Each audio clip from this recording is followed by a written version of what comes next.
여러분 안녕하십니까. 송국근의 혼술 6월 29일 월요일에 인사드립니다. 오늘 이재명 정권이 호남에 무려 800조 원을 투자를 해서, 정확히 말하면 호남이라기보다 강주 전남이죠. 전북도 반발을 하고 있으니까 그 강주 전남 통합된 그 특별시로 통합이 됐는데, 그것에 800조 원을 투자를 해서 반도체 클러스터 새로운 그 기지를 만든다.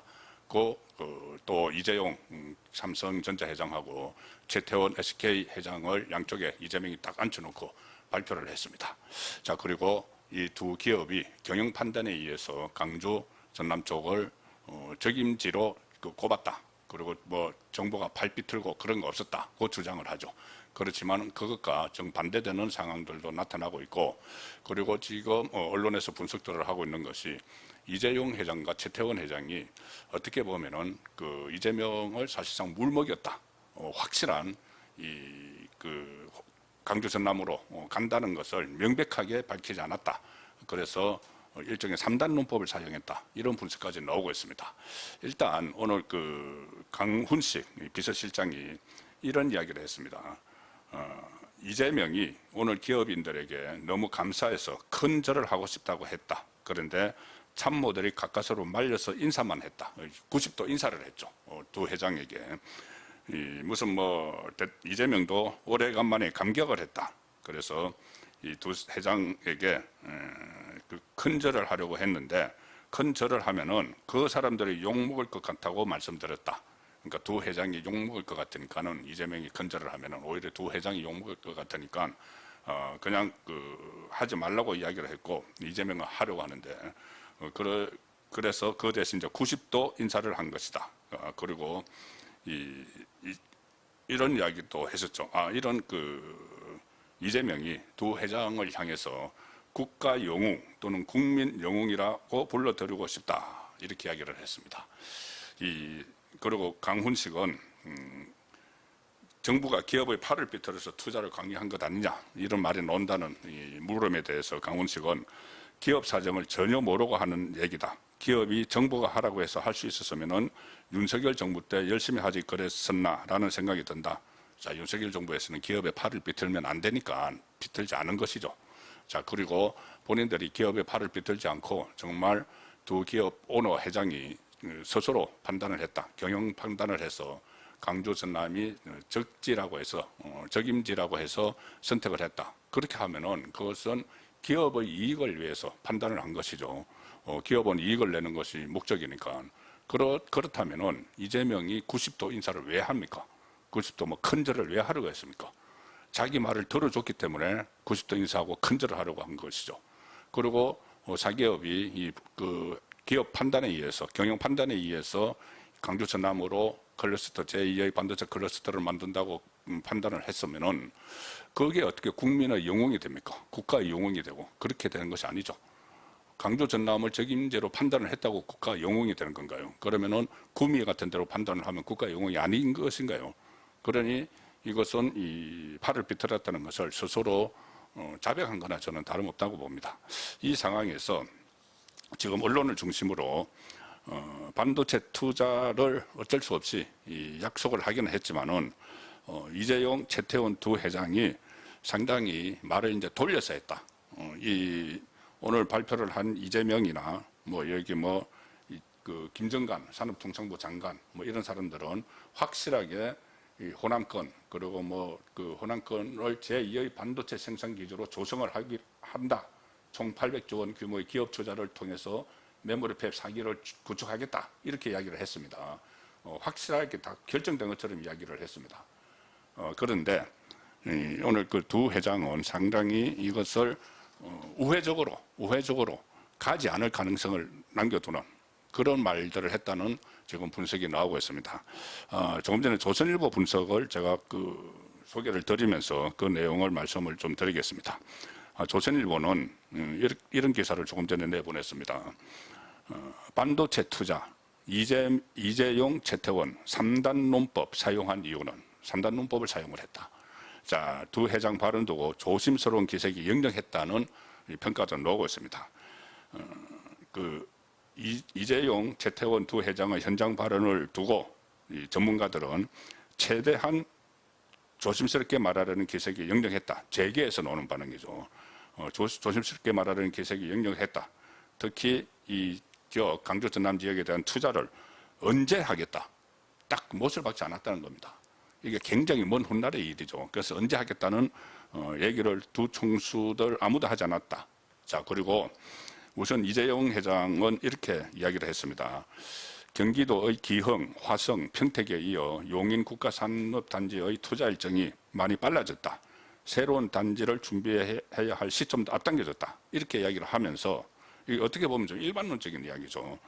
여러 지역 중 전력, 용수, 인력 확보 그리고 여러 인프라 등 많은 인센티브 지원이 기대되는 광주를 후보지로 계획하고 있다고 이야기합니다. 광주를 후보지, 광주로 간다. 김정관은 그 호남권을 제2의 반도체 생산 기지로 조성한다. 이렇게 했는데 이재용 그 회장은 후보지로 계획을 하고 있다. 후보지면은 나중에 탈락할 수도 있는 것이죠. 거기다가 여러 인프라 같은 이 많은 인센티브 지원이 기대되는 강주. 그러니까 인센티브가 대폭 있어야지, 강주로 가는 인센티브가 있어야지 갈 수 있는 일종의 하나의 후보지다는 이야기죠. 자, 그래서 김정관 산업통상부 장관하고 한 발언하고 다릅니다. 이재명의 그동안 쭉 해왔던 발언하고 다르죠. 좀 다른 결이 좀 다른 겁니다. 그리고 그러니까는 재계가 해석을 하기로는 인센티브 지원이 대폭 있어야 간다는 게 전제로 깔려 있고 강주로 장소를 확정적으로 말하지도 않았다. 후보지라고 거론했다는 겁니다. 그리고 이 삼성그룹 내부용 AI 데이터 센터와 함께 로봇 관련 투자는 경북 구미에 집중하겠다. 이렇게 말을 했는데 여기는 경북 구미에 집중하겠다는 말을 했죠. 이거는 뭐냐면은 기존 생산 설비를 두고 있는 다른 지역 투자는 구체적으로 언급을 했습니다. 기존에 하고 있던 거기에서 좀 더 지원을 하겠다. 더 투자를 더 하겠다. 이것은 구체적으로 언급을 했는데 여기 강주로 간다는 것은 후보지로 끼워 넣었다고도 볼 수 있는 것이죠. 자, 그리고 최태원 회장도 유사한 것으로 해석이 될 수 있는 말들을 했습니다. 이 조선일보가 분석한 데를 보면은 반도체 생산량 확대와 관련해서는 이재용 회장처럼 전제를 딱 깔았다는 겁니다. 뭐라고 했냐면은 SK 하이닉스는 제반 요건을 충족하는 곳에 공장을 건설할 것이고 이러한 조건을 만족할 것으로 기대되는 서남권에 약 400조 원을 투자해서 새로운 클러스터를 조성하고자 한다. 자, 제반 요건을 충족하는 곳에 공장을 건설하고 만족할 것으로 기대되는 서남권. 서남권이면 뭐 강조 전남인데, 그런데 나중에 그 조건이 만족하지 못하게 되면은 거기서 탈락할 수도 있는 것이죠. 그리고 일종의 3단 논법을 쓰면서 역시 부지, 전력, 용수, 인력이라는 조건을 제시를 했습니다. 3단 논법을 이렇게 쓴 거죠. 어떻게 했냐면은 용인 클러스터 조성에 저희가 9년이 걸렸다. 또한 반도체 공장은 대규모 부지와 전력과 용수와 인력이 필요하다고 전제를 하고 그래서 SK 하이닉스는 제반 요건을 충족하는 곳에 공장을 건설할 것이다. 그리고 세 번째, 이러한 조건을 만족할 것으로 기대되는 서남권에 약 400조 원을 투자해서 새로운 클러스터를 구축을 한다. 일종의 3단 논법을 하면서 나중에 철회할 수 있는 그 여지를 지금 만들어 놓는 겁니다.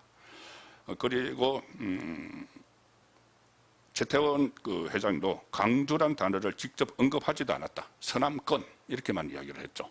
그래서 결국 이재용, 최태원 두 회장 모두 언제 투자를 시작할지에 대한 언급은 없었고, 그러니까 전제 조건들이 다 갖춰져야지 결국은 전제 조건이 없으면은 다 갖춰지지 않으면 못할 수도 있다는 이야기를 했다는 겁니다. 자, 재계 관계자는 조선일보에 이렇게 이야기를 했습니다. 아무리 정부 의지에 부응하는 것이 중요하고 지역 균형 개발도 필요하지만 10년이나 15년 뒤에 일어날 일을 예상을 해서 미리 투자 발표를 하는 게 기업 입장에서 부담스러울 밖에 없었을 것이다. 그리고 두 회장이 준비한 발표는 수뇌부와 실무진이 긴 시간 동안 고심을 거듭하면서 단어 하나하나를 고른 것이 틀림없다. 자, 그래서 지금 이재명 서서히 퍼르니까 막 기업을 옥죄고 팔비틀어 가지고 강주에 대규모 투자 800조 원, 우리나라 1년 예산이 700조 원입니다. 그보다 더 많은 돈을 투자를 하라고 막 강조를 하니까 그것을 증명 거부할 수는 없으니까 여기에 또 오래 걸리는 장기 사업이죠. 그러니 이재명 정권 뭐 길어봤자 그 전에도 끝날 수 있지만 이제 4년 남았는데 그 전에도 끝날 수도 있습니다. 어쨌든 이 기간에는 버티자 해서 할 수 없이 응해줬지만은 결과적으로는 나중에 이 사업들이 다 무산될 수 있다. 그러면은 오히려 그렇게 되면은 강주 전남, 지금 강주 전남 난립니다. 환영을 뭐 당연히 환영하겠죠. 그 지역에서는. 그런데 이것이 나중에 불발에 거칠 가능성도 있으면은 강주 전남에 또 다른 피해를 입게 되는 그 이재명이 그런 상황을 지금 만들어가고 있다는 생각이 듭니다.